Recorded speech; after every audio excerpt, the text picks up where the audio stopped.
strongly critical of China's actions on human rights, but engaging on climate change. Do you see that as a strategy that can actually work?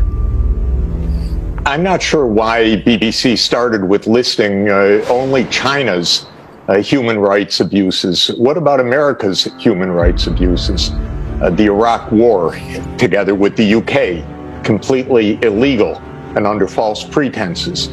The war in Syria, the war in Libya, the continued sanctions against civilian populations in Venezuela and Iran, walking away from the Paris Climate Agreement for the last 4 years, unilateral trade actions that have been deemed illegal by WTO.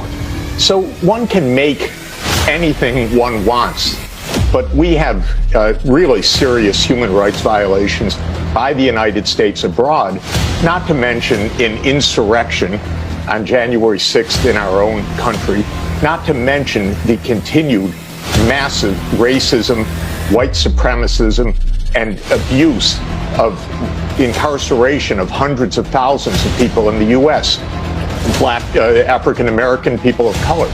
So I think that the whole premise of this story is a little bit odd.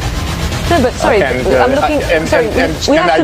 If I may, we have to look. I found the framing of it not what I expected. I thought we were going to talk about climate change, which we should. But I think that the idea that there is one party that is so guilty, how can we talk to them, is just a strange way to address this issue. Well, hang on. I'm sorry, Jeffrey. If I could come, Jeffrey.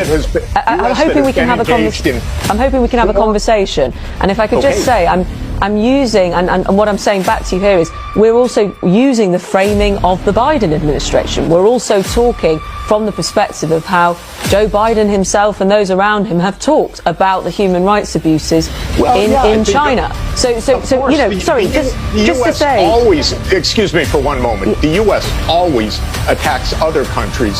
It holds itself sacrosanct. It's really outrageous because